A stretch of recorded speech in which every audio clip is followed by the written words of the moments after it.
It was a warm June night. It was a Father's Day. In the Roxbury section of Boston. And we were having a family cookout. 21-year-old Jeffrey Booker dropped by during his lunch break from work. And he was good to everyone, and everyone really loved him. Jeffrey was a good kid. As Jeffrey Booker and his family were enjoying the moment, a teenager packing a gun was bicycling up the street. All of a sudden, gunshots would ring, and Jeffrey was shot. I saw Hassan Smith shoot my brother. He didn't even know him. My brother never did anything wrong to anybody. Jeffrey Booker was killed instantly, a victim of mistaken identity. I still get flashbacks of the day that, you know, he killed my brother. My son is gone.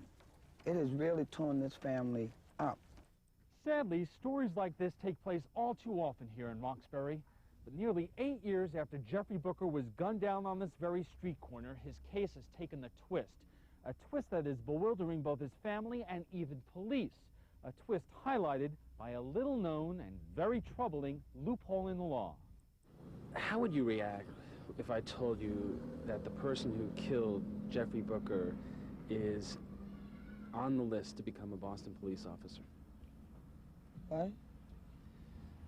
Hassan Smith, who killed Jeffrey Booker, is on the eligible list to become a Boston police officer. I'm shocked. But it's true. Hassan Smith, convicted at age 17 for the murder of Jeffrey Booker, released when his juvenile sentence was up at age 21. Now he's trying to become a police officer in the same city where he killed Jeffrey Booker. He's already made it through the first step, passing the qualifying exam, which puts him on the civil service list for eligible police candidates. And by law, there is no way for police recruiters to find out about his criminal past. His record was wiped clean, and the file on Jeffrey Booker's murder sealed. Hassan Smith has already benefited from a system which allows him to conceal the fact that he murdered someone at age 17. Today, he could be found here at the South Bay Correctional Facility in Boston. But he is not in jail. He's the jailer. Hired in 1993 as a correctional officer because the background check the Sheriff's Department conducted didn't reveal his murder conviction, just as it won't be revealed to a police department investigating Smith as a recruit. Hassan Smith? We're with New England Cable News. So every day at 3 p.m., Hassan Smith goes home after guarding other convicted felons. There are some people who are concerned that somebody who has a juvenile murder record should not be eligible to become a police officer. I got nothing to say about that.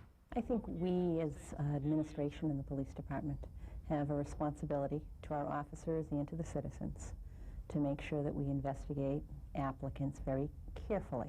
But Anne-Marie Doherty is hindered because she does not have direct legal access to Hassan Smith's juvenile record, even though she's head of the Boston Police Department's Internal Affairs Unit and in charge of investigating police recruits.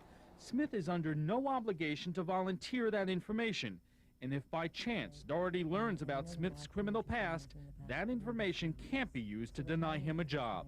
The application from the Boston Police Department clearly says that if you have a juvenile record or if your record has been sealed by the court, you may answer no to the question, do you have any felony convictions?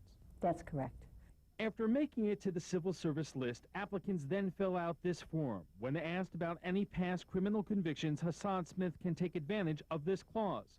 Quote, you may answer no record if you have a felony conviction sealed pursuant to Massachusetts law or if you have a juvenile delinquency complaint not transferred to the Superior Court, unquote.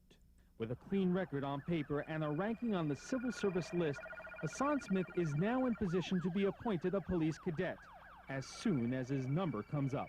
When I found out that he was a CO in the prison system, that really blew my mind.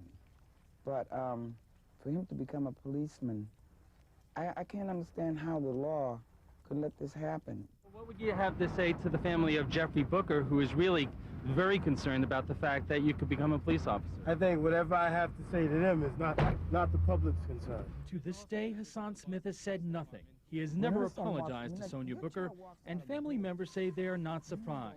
Hassan Smith's juvenile record includes a long list of brushes with the law. He was charged, although never convicted, of assault with intent to kill, rape of a child, and burglary. The court did find there were sufficient facts to convict Smith of disorderly conduct and the murder of Jeffrey Booker. And based on that juvenile record, police officers like Bill Broderick are disturbed about the prospect of Smith becoming a cop. He's a danger.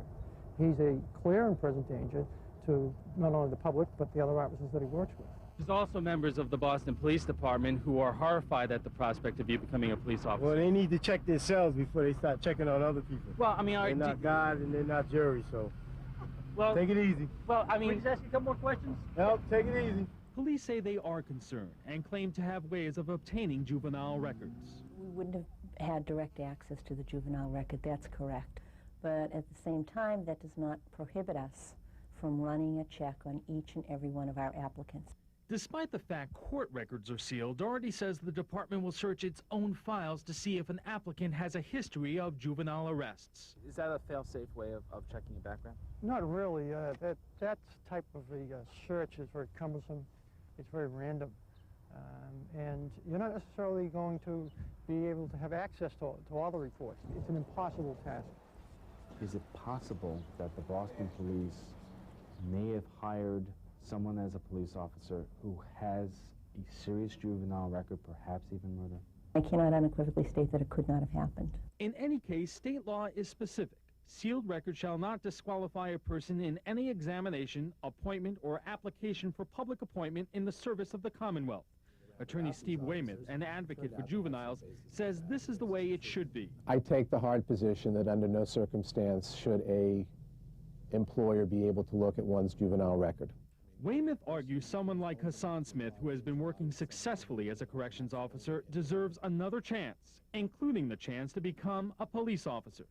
Perhaps this is a situation or an example of someone who behaved as horrifically as one can possibly behave as a juvenile for whatever psychological reasons or personal reasons, and seems to have turned his or her life around. That juvenile record is of great concern, though, to the mayor of Boston, who's troubled that a convicted killer could become a cop in his city. Yes, I do think it's a very serious offense, but there are laws that are passed by the legislature we have to live by. On Beacon Hill, the governor and legislators seem to be caught off guard when told about the case of Hassan Smith. Right now, he is on the civil service list to become a Boston police officer, a Somerville police officer, a Shrewsbury police officer, and a Chelsea police officer. Does this bother you that somebody... Yeah, it bothers me a lot. Like I say, I think that's ridiculous. Massachusetts Governor William Weld won the fight to try juveniles over age 14 automatically as adults for serious felonies such as murder. Today, those cases are public. But the new law doesn't address juvenile records sealed prior to its passage. So applicants in their 20s now coming of age for jobs as police officers, like Hassan Smith, can keep their records concealed. Both Weld and State Representative Paul Caron believe it's a loophole that needs to be closed. I think all juvenile records should be able to be reviewed by municipalities or the hiring authority, especially if you're talking about corrections, especially if you're talking about public safety in the role as a police officer. If the Boston Police Department decides not to hire Smith and doesn't have a legitimate reason for excluding him other than his juvenile record, he could sue and win a spot on the force. Are people going to be safe with him out here? Are people going to be safe with a person like this out here?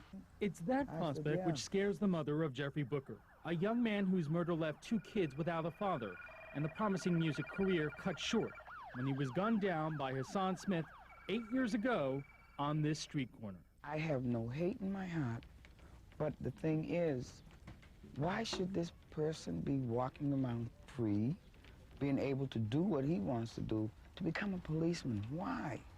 Why should this be?